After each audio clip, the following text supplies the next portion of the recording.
Oh, sa gustong mag-defensor katoliko. Ang mga defensor katoliko, kung mahimo, dili na matulog, kay magsige na lagbasa.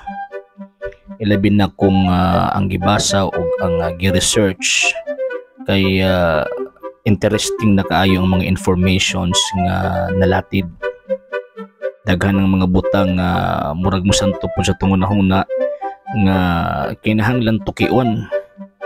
Muna nga daghan kaayong mga butang nga kinahanglang basahon: history, geography, grammar, philosophy, theology, ug uban pa nga mga field of knowledges nga kinahanglan makatunan.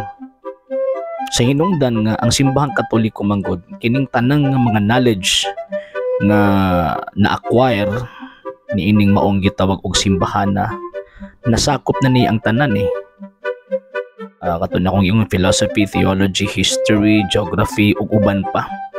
Kay mas dali man gud masabtan ang pagtulunan sa Santa Iglesia Katolika Apostolika Romana kung nasayod ta sa background, sa iyang background, sa iyang history, sa iyang mga event kaniadto, ilabi na kung mag-declare og mga pagtulunan.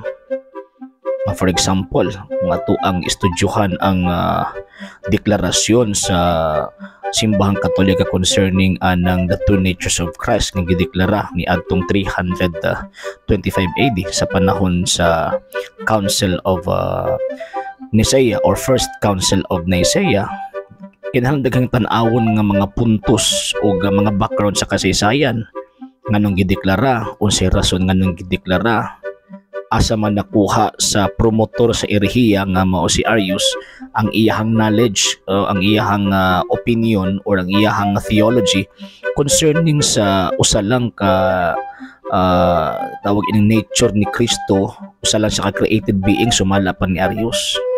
So kung dili nato na siya masabtan o di nato na siya makuha ang background ni ana through sa history, so ang mahitabo ni ana, di kita makasabot nganong gideklara na sa simbahang Katolika. Unya di pud ta makasabot nganong nahitabo ng maong mga butanga nga gideklara kanang mga terminong gipanggamit sa declaration. Di ta makasabot kung wala ta nakabalo or nahibaw sa history sa mga termino nga gipanggamit sa simbahang Katoliko. Kinsa ang nagpropose ana nga mga terms, unya nganong kana ang gigamit nga mga termino ug unsay mga panghitabo at the time. Sa muna ang mga defensor Katoliko, kung gusto jud kang mamanalipod sa pagtuong Katolika, kinahanglan magpasunog tag kilay. Buti pasabot basa diri, basa didto. Di lang kay usa ka libro ang basahon, kung dili daghang mga libro ang basahon kay para mas makasabot pa ta sa background sa maong gitawag og mga information na kinahanglan nato mahibawan. Kay syempre ang atong itudlo information man nya, dili pud pwede nga manudlo tag information nga dili haom sa mga facts o sa mga ebidensya. So mo na hinungdan nga kung mahimo kang defensor, nagyud kay dedikasyon sa kaugalingon nga maghimo ni ining maong mga butanga. Gawas nga atong gihatag ang atong panahon, magahin usab kita og mga amount aron makapalit kita ni ining mga materialis aron mamahimo natong reference sa atong pagtuon.